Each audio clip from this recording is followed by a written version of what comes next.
ওই ওটিপিটা আমার খুব দরকার। প্লিজ দাদা, ওটিপিটা আমাকে দেন প্লিজ, নাহলে আমি পথে বসে পড়বো। আচ্ছা আচ্ছা, ঠিক আছে, দিচ্ছি।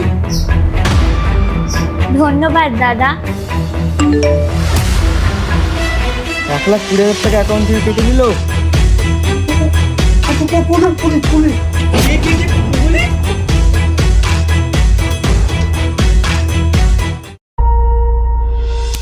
হ্যালো, কে বলছেন?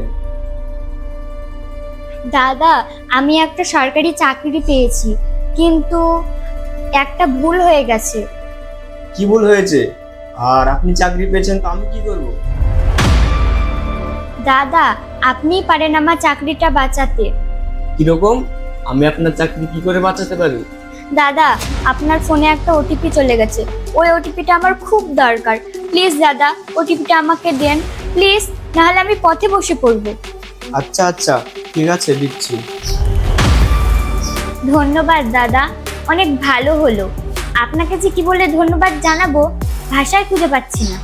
ঠিক আছে ঠিক আছে, আর ধন্যবাদ দিতে হবে না। নেন, আপনি ওটিপিটা নিন। হ্যাঁ দাদা, বলেন। 9157।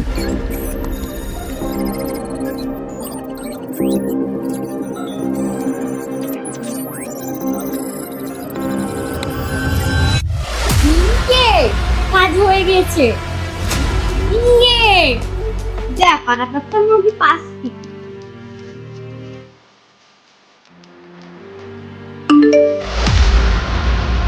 1,20,000 টাকা অ্যাকাউন্ট থেকে কেটে নিল। আয়, আমার কি হলো গো আল্লাহ! আমার ঘর বানিয়ে সরকার দিয়েছিল 1,20,000 টাকা। আয়, আমার কি হলো?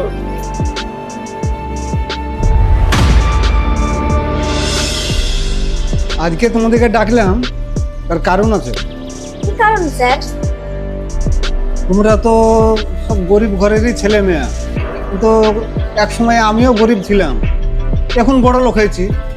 তো তোমাদের তো মোটা টাকা দরকার আছে কি না? তা তো ঠিকই, কিন্তু আমি যে রাস্তা বলছি তাতে ভালো টাকা ইনকাম। কি রাস্তা স্যার?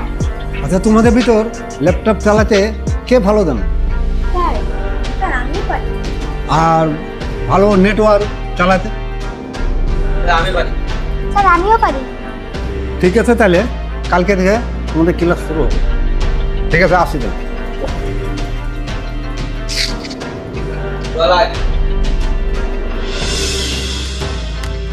তাহলে আজকের ক্লাসটা তোমরা সবাই বুঝতে পারলে তো? হ্যাঁ হ্যাঁ, বুঝতে পেরেছি। Good morning. Good morning sir. বসো।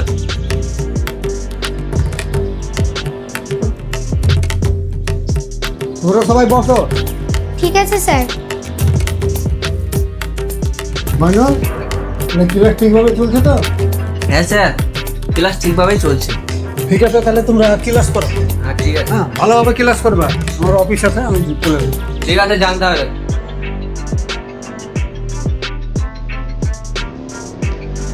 হ্যাঁ, আজ তোমাদের প্রথম ক্লাস হবে সাধারণ মানুষের সাথে কিভাবে কথা বলতে হয়। ঠিক আছে? আমরা তো সাধারণ মানুষের সাথে কথা বলতে জানি, আবার কি শিখবো? তোমরা যেভাবে কথা বলো ওইভাবে কথা বললে তো হবে না। সাধারণ মানুষের মনের ভাবটা বুঝতে হবে। তার মানে? তার মানে হলো একটা মানুষকে কিভাবে পটিয়ে তার সবকিছু শেষ করা যায় এই চেষ্টা করা। হ্যাঁ স্যার, বুঝতে পেরেছি। স্যার, কিন্তু কম্পিউটারের কাজ কি? ঠিক সময় হলে বুঝতে পারবে। বর্ষা, ধরো তুমি একজনের সাথে ফোনে কথা বলছো এবং তার কাছে ওটিপি চাইছো, তাহলে কিভাবে ওটিপি নেবে? যাকে ফোন করব সে যদি ছেলে হয় তাকে বলবো দাদা, ভাই বা কাকা। সে যদি মেয়ে হয় তাহলে বলবো বৌদি বা দিদি। তাকে বলবো আমার সরকারি চাকরি হয়েছে, ভুল করে আপনার ফোনে ওটিপি চলে গেছে, ওটিপিটা বললে অনেক ভালো হয়। ঠিক আছে, এই দুটোতে কাজ করো। যখন কেউ ওটিপি দিবে সঙ্গে সঙ্গে আমাকে জানাবে ঠিক আছে স্যার। এবং কম্পিউটারে প্রসেসিং করতে হবে আর তাদের পুরো ব্যাংক ব্যালেন্স ফাঁকা করে দিতে হবে। স্যার, আমরা এসব করতে যে ধরা পড়বো না তো? আরে, আমরা কোনো প্রমাণ রাখছি নাকি যে ধরা পড়বো? কত মানুষের কাছে হাত পাতলাম একটা কাজের জন্যে, কেউ কাজ দিল না। এখন এই পথ ছাড়া উপায় নাই। তুই ঠিকই বলেছিস। জীবনের আছেটা কি? তাও একটা নিজের বিবেকে বাঁধছে। আমাদের জন্য কত মানুষের জীবন চলে যাবে, এই কাজটা করা কি আমাদের ঠিক হবে? নীতি আদর্শ দিয়ে কখনো জীবন চলে না, এইসব ভাবলে কোনো বড় হওয়া যায় না।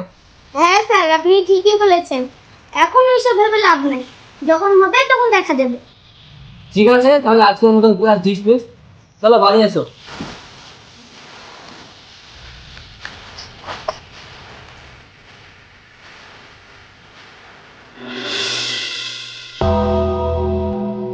শুনেছো বাজারে নতুন স্ক্যাম এসেছে? ওই না তো, কি ধরনের স্ক্যাম? ওটিপি চেয়ে সাধারণ মানুষকে সর্বশান্ত করছে। ম্যাম, এই কয়েক বছর আগে একটা কেস ফাইল ছিল। সাধারণ মানুষের কাছ থেকে মোটা টাকা নিয়ে ওরা পালিয়ে গেছে। হতে পারে ওই গ্যাং আবার নতুন করে কাজ শুরু করেছে। আমারও মনে হয় আমরা একটা করে স্ক্যাম আটকাচ্ছি, নতুন করে স্ক্যাম নিয়ে চলে আসছে। আমরা বিরক্ত হয়ে গেছি। এসব স্ক্যাম আমরা আটকাবো কিভাবে? এখন একটাই উপায়, সাধারণ মানুষকে সাবধান করা। তুমি ঠিকই বলেছো, এখন একটাই উপায়, গ্রামে গ্রামে মাইকিং করে বলে দেওয়া উচিত। তাহলে স্যার আপনারা আসুন, আমি আমার কাজ করি।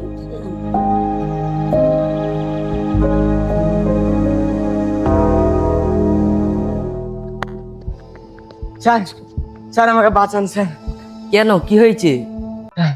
আমার কাছে একজনে ফোন করে ওটিপি চাইলো, দিয়ে ওটিপিটা দিলাম, আর 1,20,000 টাকা আমার অ্যাকাউন্ট থেকে কেটে দিল। এটা কিভাবে সম্ভব? স্যার, আমার কাছে চাকরির জন্য ওটিপি চাইলো, দিয়ে দিলাম, দিয়ে দেখছি স্যার টাকা গেছে। স্যার আপনি আমাকে বাঁচান স্যার, স্যার বাঁচান। আরে ওঠো ওঠো, তোমাকে যে নাম্বার থেকে ফোন করেছিল এই নাম্বারটা আছে? হ্যাঁ স্যার আছে, আমি একবার ফোন লাগাইছিলাম কিন্তু সুইচ অফ বলছে। ওই নাম্বারটা দাও দেখি, সাইবার ক্রাইমে পাঠাতে হবে। স্যার এ দেখেন এইটা। হয়ে গেছে, ঠিক আছে তুমি বাইরে যাও, আমি দেখছি। স্যার একটু দেখেন স্যার, নাহলে আমি শেষ হয়ে যাবো স্যার। ঠিক আছে দেখছি। এদের অত্যাচারে সাধারণ মানুষ অতিষ্ঠ হয়ে গেছে, যেইভাবে হোক এদেরকে বাঁচাতেই হবে। আমাদের এখন কোটি কোটি টাকা, আমরা এখন পিছিয়ে গেলে চলবে না, আমাদেরকে আরো সামনে এগিয়ে যেতে হবে। ঠিকই বলেছেন স্যার, আমাদেরকে আরো এগিয়ে যেতে হবে।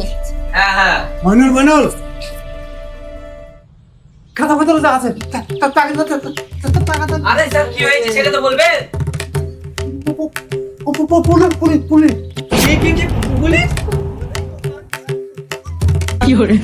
আরে থাম না রে, আরে কথাটা তো শুন। কি কথা? পুলিশ থাম থিয়েটার তো দা। আরে ঠান্ডা মাথায় কথাটা তো শুন আমার। কি কথা স্যার? রে আমি তো জানি যে এর কাজে বিপদ বেশি। পুলিশ তো আমাদের কাছে একদম পাগলা কুকুরের মতন খুঁজে বেড়াচ্ছে। হ্যাঁ, পালিয়ে তো আমাদেরকে গুলি করে দেবে। তাহলে স্যার উপায়? উপায় কিন্তু একটা আছে। স্যার বলেন। আরে ঠান্ডা হয়ে বসো তো, তারপর তো বলবো আমি। তাহলে বলেন স্যার। স্যার, পুলিশে কি করে জানলো আমরা এই কাজ করি? আমরা যখন এইসব প্রযুক্তি ব্যবহার করছি, পুলিশও সেরকম নিত্য নতুন প্রযুক্তি ব্যবহার করে। তাহলে এইসব ভেবে লাভ কি? মইনুল, আমাদের এখন পর্যন্ত কত টাকা জমা আছে? আমাদের এখন পর্যন্ত ৭৭ কোটি টাকা জমা হয়েছে। 70 কোটি টাকা? হ্যাঁ স্যার। মইনুল, এক কাজ করো, কারো অ্যাকাউন্টটাতে টাকা দিব না। টাকা যা আছে ওরা ছেলে মেয়ে সবাই মিলে সমান করে ভাগ করে। হ্যাঁ স্যার, আপনি ঠিকই বলেছেন, সবাই মিলে একসঙ্গে ভাগ করে নিতে হবে। স্যার তাহলে এখন আমরা কি করব? এখন আমাদেরকে কিছুদিন গা ঢাকা দিয়ে থাকতে হবে, পরিস্থিতি থমথম হলে আবার কোনো নতুন স্ক্যাম নিয়ে আসবো। ওরা ঠিকই বলেছো, কিন্তু ভেবে চিনতে টাকা পয়সা খরচা করে। ঠিক আছে স্যার, এখন আমরা কি করব? ওরা আপন সব না, গা ঢাকা দিয়ে থাকো, তারপর সময় মতন আমি তোমাদেরকে ডেকে নিই। ঠিক আছে। কিন্তু তোমরা কে কারোর সঙ্গে যোগাযোগ রাখবে না। হ্যাঁ, আমি চলে যাবো। ঠিক আছে স্যার, তাহলে আমরা তাই করি। হ্যাঁ। তা আসো সবাই, চলো।